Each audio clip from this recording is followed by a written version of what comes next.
Hello बच्चों, मैं सुनील यादव मास पाउटा के ऑनलाइन का एक बार फिर से हार्दिक स्वागत करता हूं। और बच्चों, उम्मीद करता हूं आप सभी स्वस्थ होंगे, मस्त होंगे और अपनी अपनी जेट 2025 के प्रिपरेशन में व्यस्त होंगे। तो बच्चों, आपके जेट 2025 के टारगेट को थोड़ी सी हेल्प देने के लिए हम लेकर के आ रहे हैं केमिस्ट्री से संबंधित, डी ब्लॉक से संबंधित तीसरी क्लास। और देखते हैं बच्चों, आज की तीसरी क्लास का अपन पहला क्वेश्चन। और फर्स्ट क्वेश्चन है अपने पास, परमाणवीय आकार का सही क्रम होगा। परमाणवीय आकार का सही क्रम होगा। अब बेटा ये परमाणवीय आकार पूछ रहा है अपन को, लगभग सारे ऑप्शन अपन 3D श्रेणी से बात कर रहा है अपने पास। सारे ऑप्शन तीसरी श्रेणी या प्रथम संक्रमण श्रेणी से सारे क्वेश्चन अपने पास है। तो देखते हैं बच्चों, आकार का क्रम कुछ इस प्रकार बताया मैंने आपको।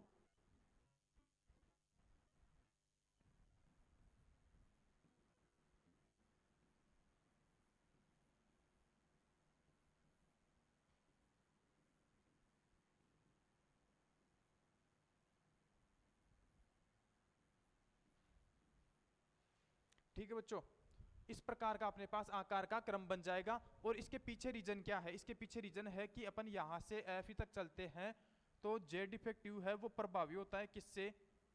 किससे प्रभावी होता है? परिरक्षण प्रभाव से। तो अपने को क्या आकार घटता हुआ मिलता है।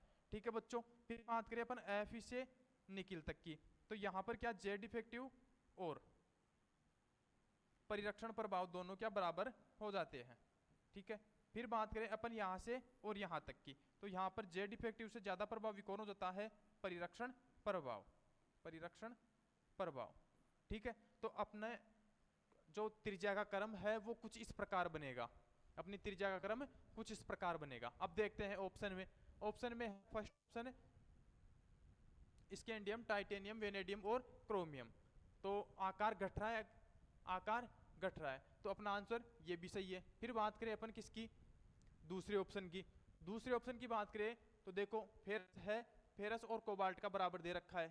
फेरस और कोबाल्ट का बराबर दे रखा है, कोबाल्ट और निकिल का बराबर दे रखा है, और निकिल से बड़ा किसका? सीयू का दे रखा है। तो अपना ये भी सही है, ये भी सही है। बात करें तीसरे ऑप्शन की, तीसरे ऑप्शन में अपन को दे रखा है एफ का छोटा आकार किससे? कोबाल्ट से, जबकि होता कैसा है?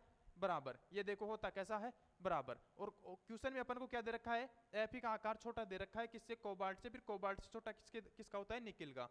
ठीक है, तो ये आकार अपना क्या है? गलत है।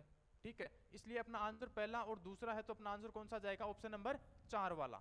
ऑप्शन नंबर 4 वाला, 1 व 2 दोनों सही। फिर बात करें अपन नेक्स्ट क्वेश्चन की, और नेक्स्ट क्वेश्चन अपने पास डी ब्लॉक के तत्व उत्प्रेरकीय गुण, कौन से गुण? उत्प्रेरकीय गुण प्रदर्शित करते हैं, क्योंकि इनका आकार बड़ा होता है। बेटा आकार कोई मैटर करता है क्या? आकार कोई मैटर नहीं करता, तो ये तो अपना आंसर होने वाला है नहीं। फिर बात करें, क्योंकि ये परिवर्तनशील ऑक्सीकरण अवस्था दर्शाते हैं, ऐसे लिख लेना यहां, दर्शाते हैं। ठीक है, इनमें परिवर्तनशील ऑक्सीकरण अवस्था पाई जाती है। ये रंगीन होते हैं, रंगीन भी कोई रीजन नहीं है, कोई नहीं, ये भी नहीं आएगा, ये भी नहीं आएगा। अपना आंसर हो जाएगा कौन सा? दूसरा, क्योंकि ये परिवर्तनशील ऑक्सीकरण अवस्था दर्शाते हैं। फिर बात करते हैं अगले क्वेश्चन की, और अगला क्वेश्चन है अपने पास, संक्रमण धातुओं के बारे में निम्न में से सही कथन है। ठीक है, संक्रमण धातुओं के बारे में निम्न में से सही कथन होगा। अब देखो, संक्रमण धातु कोमल वह ज्यादा वाष्पशील होती है। बेटा वो कोमल होती है क्या? कोमल तो मैंने आपको कौन बताई थी? एस ब्लॉक में बताई थी, और एस ब्लॉक में भी शायद अपन क्षारीय मृदा धातुओं की बात करी थी, कोमल धातुओं के बारे में। ठीक है, जिनको आसानी से चाकू से काटा जा सकता है। तो ये तो अपना आंसर नहीं होने वाला। फिर बात करें, इनका गलनांक व क्वथनांक अधिक होता है। बिल्कुल गलनांक क्वथनांक अधिक होता है किसका? संक्रमण धातुओं का। फिर बात करें ऑप्शन नंबर 3 के, संक्रमण धातु कठोर व कम वाष्पशील, कठोर व वाष्पशील होती है। बिल्कुल ये भी क्या है? सही है, संक्रमण धातु कठोर होती है और वाष्पशील भी क्या? कम होती है। अपना आंसर कौन सा आ जाएगा? ये ऑप्शन नंबर 4 वाला।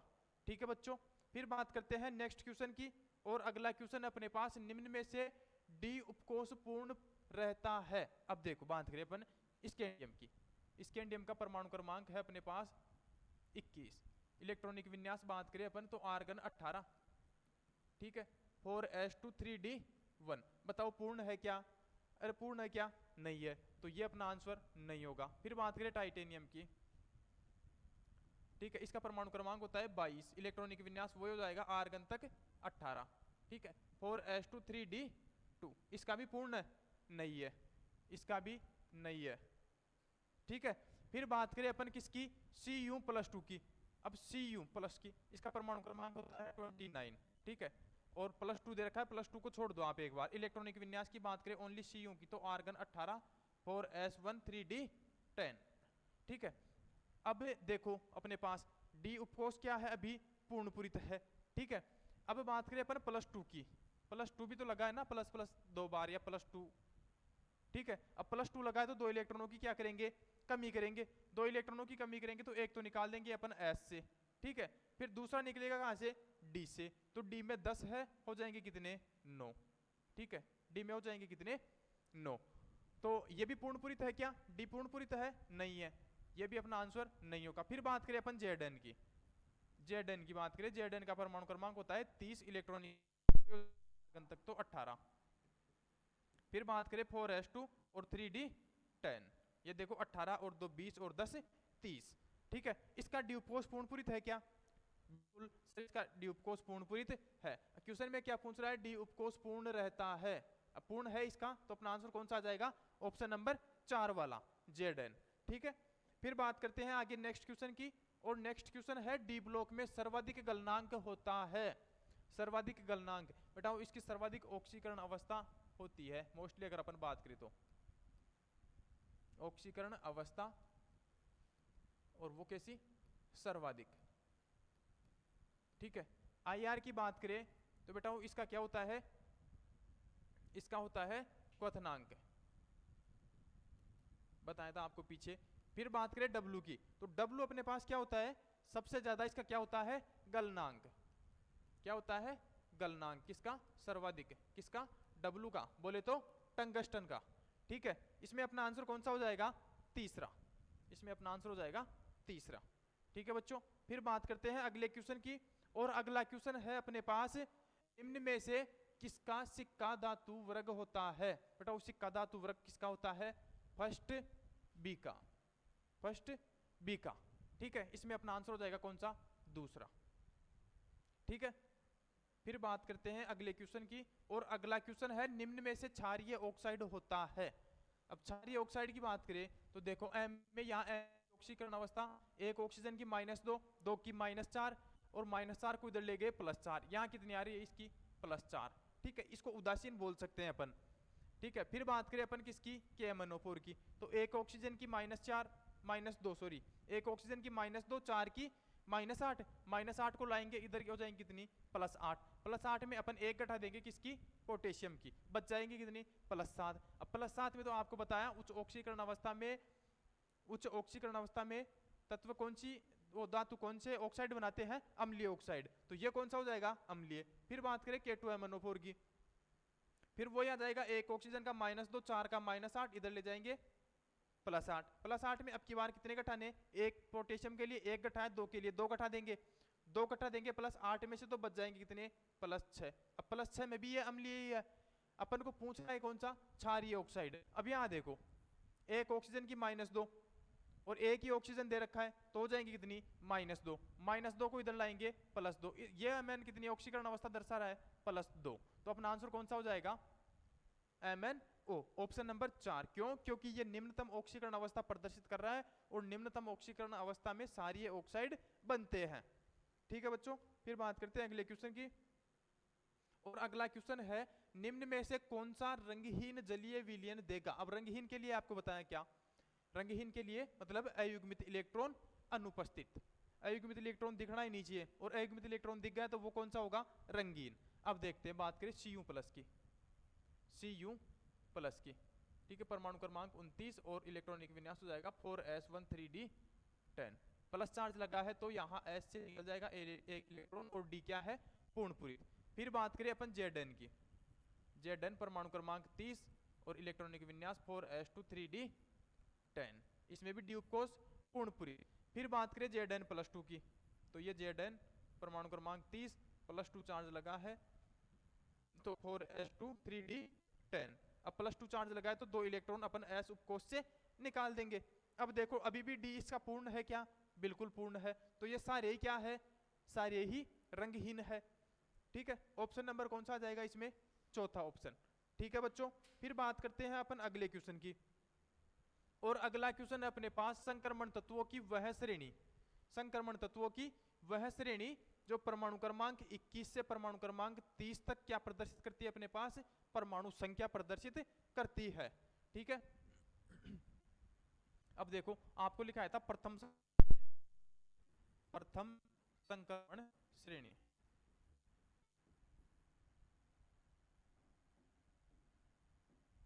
प्रथम संक्रमण श्रेणी आपको कुछ इस प्रकार लिखवाई थी मैंने,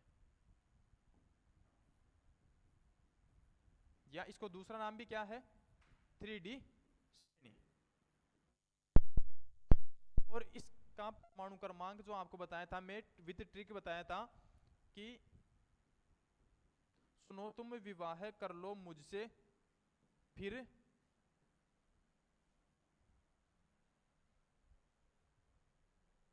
कोई नहीं कहेगा जाने मन। ठीक है, अब बात करें इनके परमाणु क्रमांक की, तो इसका परमाणु क्रमांक 21, 22, 23,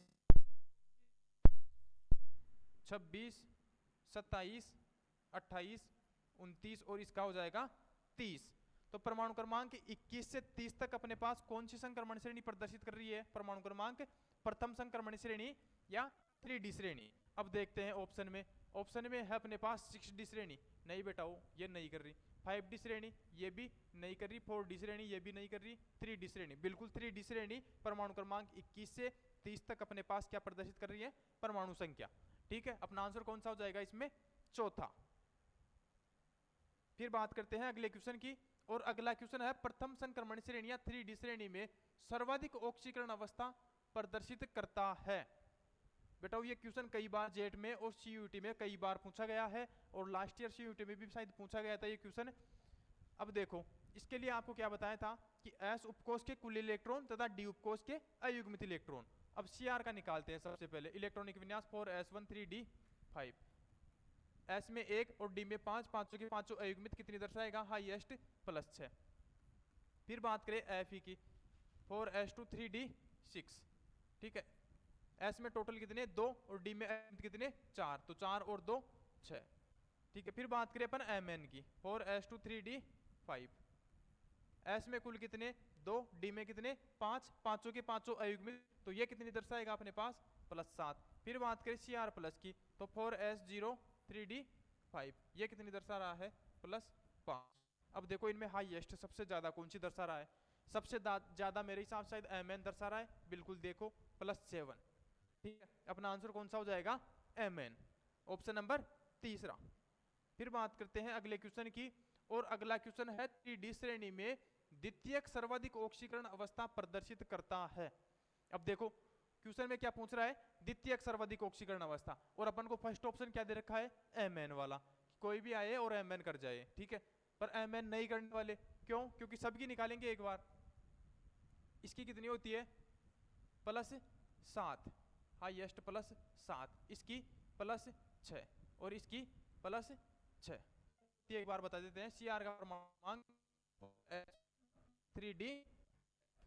ठीक है, फिर बात करें इसकी, इस भी क्या होता है 4s2 3d 6, ये भी कितनी दर्शाएगा +6 और ये भी +6। ये पता कर लेना आप कैसे दर्शा रहा है +6। ठीक है, अब देखो सबसे ज्यादा हाईएस्ट तो डी ब्लॉक में किसकी होती है, सॉरी प्रथम संक्रमण श्रेणी में किसकी होती है, mn की, कितनी +7। और दूसरे नंबर पे अगर बात करें अपन तो दूसरे नंबर पे इन दोनों की आ रही है क्या +6, इन दो के अलावा कोई और +6 दर्शाता है नहीं। ठीक है, तो अपना आंसर कौन सा हो जाएगा, 2 व 3 दोनों। ठीक है, ऑप्शन नंबर 4 वाला। आगे बात करते हैं अपन अगले क्वेश्चन की, और अगला क्वेश्चन है निम्न में से कौन सा जलीय विलयन में रंगीन आयन देगा, निम्न में से कौन सा जलीय विलयन में रंगीन आयन देगा। अब रंगीन आयन पूछ रहा है, और रंगीन आयन का अभी बताया था आपको कि रंगीन आयन में आपको अयुग्मित इलेक्ट्रॉन देखने हैं बस। अगर कोई से भी आयन में अगर आपको रंगीन अयुग्मित इलेक्ट्रॉन देखने को मिल रहा है तो वो अपन को कैसा विलयन देगा, रंगीन विलयन देगा। ठीक है, अब देखते हैं Mn+2, Mn+2 का इलेक्ट्रॉनिक विन्यास होता है 4s0 3d 5। ठीक है, फिर बात करें अपन Zn की, तो Zn का होता है अपने पास 4s2 3d 10, अयुग्मित इलेक्ट्रॉन इसमें कितने हैं 5, इसमें कितने हैं 0। फिर बात करें Cu की तो 4s0 3d10, इसमें भी अयुग्मित इलेक्ट्रॉन कितने हैं 0। फिर बात करें Sc+3 की 4s0 3d0, क्यों, क्योंकि इसका होता है एक्चुअल में क्या है 4s2 3d1, ये वाला होता है, लेकिन +3 चार्ज लगा, +3 चार्ज लगाए तो 2 तो निकल जाएंगे S से और 1 निकल जाएगा D से, हो जाएगा क्या 4s0 3d0। तो ये भी कैसा होगा, रंगहीन होगा। कैसा होगा, रंगहीन। ये वाला भी कैसा होगा, रंगहीन। क्यों, क्योंकि इनमें अयुग्मित इलेक्ट्रॉन क्या है, नहीं है। ये भी कैसा होगा, रंगहीन। अब अयुग्मित इलेक्ट्रॉन नहीं है तो यौगिक कैसे होंगे, सॉरी आयन कैसे होंगे, रंगहीन। और अयुग्मित इलेक्ट्रॉन है तो वो कैसा होगा, रंगीन। कैसा होगा, रंगीन। क्वेश्चन में अपन को क्या पूछ रहा है, रंगीन आयन देगा, तो रंगीन अपने पास Mn ही देगा, ठीक है, Mn ही देगा, क्योंकि इसके पास क्या है, अयुग्मित इलेक्ट्रॉन है।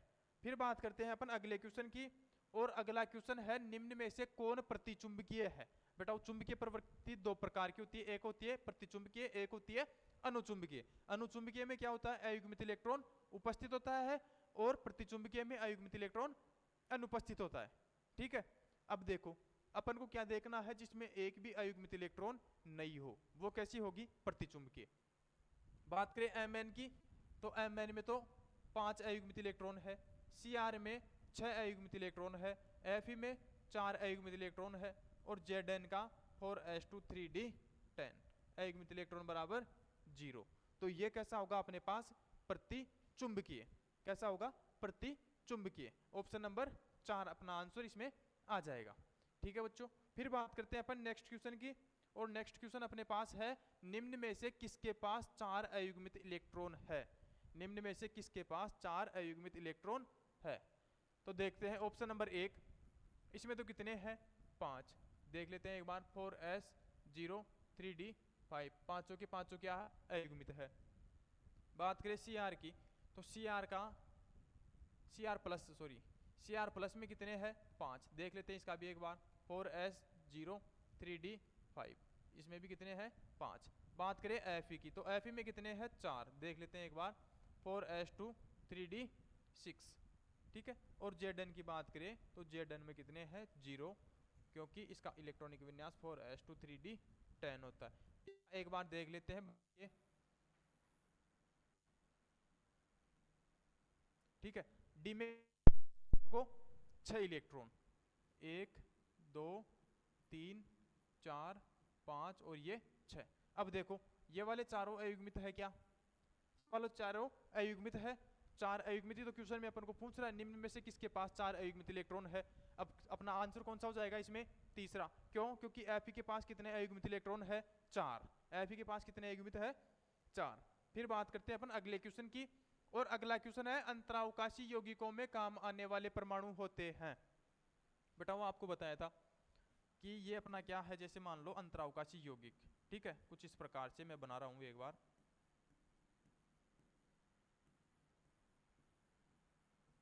ये बन गया अपना क्या, अंतरावकाशी यौगिक, ठीक है। ये क्या हो गया, अंतरावकाशी यौगिक। और ये जो बीच में ये जो जगह रह रही है ना, जैसे ये जगह रह गई, ये वाली जगह रह गई, ये जगह रह गई, इनको क्या बोलते हैं, अंतरावकाश। इनको क्या बोलते हैं, अंतरावकाश, ठीक है। इन अंतरावकाशों में क्या भरा जाता है, इन अंतरावकाशों में भरा जाता है अधातु परमाणु। क्या, अधातु परमाणु, अधातु परमाणु। अब देखो क्वेश्चन में क्या कर रहा है, अंतरावकाशी यौगिकों में काम आने वाले परमाणु होते हैं धातु परमाणु, नहीं, धातु परमाणु नहीं होते। फिर बात करें, नहीं नहीं बिल्कुल बिल्कुल धातु परमाणु तो होते ही है। क्यों, क्योंकि ये क्या है, सारे धातु है, धातु ही तो बनाते हैं इसको, ठीक है बच्चों। इसको क्या बनाते हैं, धातु ही तो बनाते हैं, अरे अंतरावकाशी यौगिक तो धातु ही बनाते हैं। फिर उसके बाद बात करें अंतरावकाश में कौन से यौगिक भरे जाते हैं, तो अंतरावकाश में कौन से भरे जाते हैं, अधातु, ठीक है। ये भी क्या है, सही है, मिश्र धातु परमाणु। ये नहीं होगा, अपना आंसर कौन सा हो जाएगा, चौथा, क्योंकि अंतरावकाशी यौगिक बनाते कौन से हैं, डी ब्लॉक के तत्व, संक्रमण तत्व। तो संक्रमण तत्व क्या होते हैं, धातु होते हैं, और मतलब अंतरावकाशी यौगिक बना रहे हैं डी ब्लॉक के धातु, और उसमें काम कौन आ रहे हैं, अधातु परमाणु। तो धातु परमाणु और अधातु परमाणु दोनों मिलके क्या बनाते हैं, अंतरावकाशी यौगिक, दोनों मिलके बनाते हैं अंतरावकाशी यौगिक। अपना आंसर कौन सा हो जाएगा इसमें, चौथा, 1 व 2 दोनों। फिर बात करते हैं नेक्स्ट क्वेश्चन की, और नेक्स्ट क्वेश्चन अपने पास है मिश्र धातु के लिए निम्न में से सही कथन होगा। मिश्र धातु के लिए निम्न में से सही कथन होगा। फिर बात करते हैं अपन, देखो संक्रमण धातुओं में मिश्र धातु बनाने का गुण पाया जाता है, बिल्कुल संक्रमण धातुओं में मिश्र धातु बनाने का गुण पाया जाता है। अभी बताया आपको संक्रमण धातु क्या बनाती है, मिश्र धातु, ठीक है। फिर धातु कठोर व उच्च गलनांक होती है, बिल्कुल मिश्र धातु कठोर व उच्च गलनांक वाली होती है। फिर बात करें यह संसारण के प्रति प्रतिरोधकता करता है, बिल्कुल करता है। तो अपना आंसर कौन सा आ जाएगा, चौथा। चौथा बता रहा है 1, 2 व तीनों कथन क्या है, सही है। अपना आंसर आ जाएगा इसमें ऑप्शन नंबर 4 वाला। फिर बात करते हैं अपन नेक्स्ट क्वेश्चन की, और नेक्स्ट क्वेश्चन है अपने पास संकुल यौगिकों के बारे में निम्न में से सही कथन होगा। बिल्कुल संकुल यौगिकों के बारे में सही कथन बताना है अपन को, ठीक है।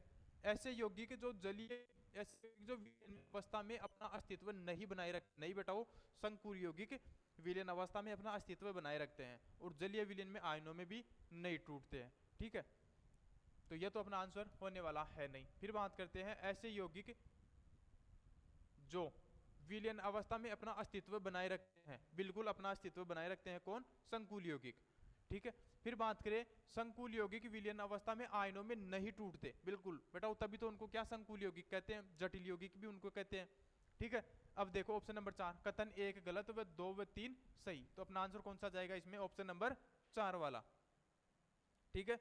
फिर बात करते हैं नेक्स्ट क्वेश्चन की, और पॉलीथीन से, सॉरी एथिलीन से पॉलीथीन बनाने में उत्प्रेरक के रूप में काम में आता है, बेटा TiCl4, याद रखने का क्वेश्चन है, TiCl4 ऑप्शन नंबर 2, और बाकी देखना ही नहीं है, ठीक है।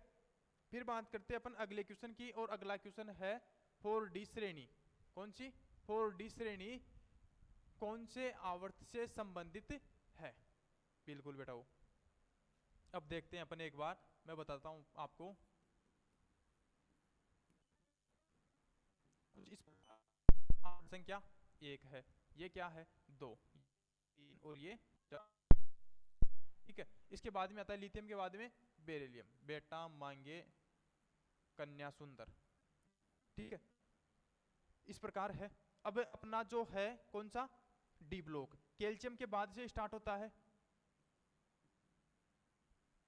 मतलब कौन से आवर्त से स्टार्ट होता है, आवर्त संख्या 4 से, आवर्त संख्या 4 से अपना कौन सा डी ब्लॉक स्टार्ट होता है। अब डी ब्लॉक कौन सा स्टार्ट हो रहा है, तो ये कौन सी श्रेणी आएगी इसमें, डी ब्लॉक की प्रथम संक्रमण श्रेणी, कौन सी, प्रथम संक्रमण श्रेणी, या कौन सी 3D, या 3D श्रेणी, ठीक है। अब क्वेश्चन में अपन से क्या पूछ रहा है, क्वेश्चन में पूछ रहा है 4D श्रेणी, तो जाहिर सी बात है कि 4D श्रेणी कौन सी आवर्त से आएगी, यहां से आएगी, आवर्त संख्या 5 से। भाई 3D में आ रही है, 4D में आएगी, कौन सी आएगी, 4D श्रेणी। तो कौन सा आवर्त हो गया, 5वां, ठीक है। अब देखते हैं ऑप्शन में चौथा, नहीं चौथे से तो कौन सी हो रही है, ये प्रथम संक्रमण श्रेणी, 5वां, बिल्कुल 5वें से अपना आंसर क्या हो जाएगा, सही हो जाएगा। 5वें आवर्त से संबंधित होती है अपनी डी ब्लॉक की कौन सी श्रेणी, 4D श्रेणी, ठीक है। फिर बात करते हैं लास्ट क्वेश्चन की, और लास्ट क्वेश्चन है परमाणवीय आकार का सही क्रम होगा, परमाणवीय आकार का सही क्रम होगा, स्कैंडियम, टाइटेनियम, वेनेडियम, क्रोमियम, बिल्कुल बेटा वो आपको बताया था ना कि यहां तक तो क्या होता है, इधर क्या होता है, scandium, titanium, vanadium, chromium, manganese, इधर क्या होता है, जेड इफेक्टिव प्रभावी होता है किस पर, परिरक्षण प्रभाव पर, तो आकार क्या होगा, कम होगा, ठीक है। फिर बात करें अपन FeCO, Ni और Cu। अब देखो बेटा यहां पर आपको क्या बताया था, जेड इफेक्टिव के बराबर होता है कौन, परिरक्षण प्रभाव, तो इनका आकार लगभग समान होता है। फिर Cu और Ni की बात करें अगर अपन, तो इनमें क्या, जेड इफेक्टिव पर प्रभावी कौन होता है, परिरक्षण प्रभाव, तो इधर क्या फिर आकार Cu का बड़ा होगा। फिर बात करें इसका, तो ये तो बेटा जेड इफेक्टिव, अगर ये इस ऑप्शन की बात करें तो ऑप्शन अपन को कह रहा है कि जेड इफेक्टिव प्रभावी है किस पर, परिरक्षण प्रभाव पर ऐसा तो है ही नहीं, इधर क्या जेड इफेक्टिव और परिरक्षण प्रभाव दोनों क्या है, समान है, किसमें, FeCO और Ni में, ठीक है। तो ये अपना आंसर होने वाला, अब आंसर हो जाएगा कौन सा, ऑप्शन नंबर 4, 1 व 2 दोनों सही। और बेटा क्वेश्चन अब बचे नहीं है अपने पास, तो उम्मीद करता हूँ क्लास आपको समझ में आई होगी। और बेटा यही कहूँगा आपसे कि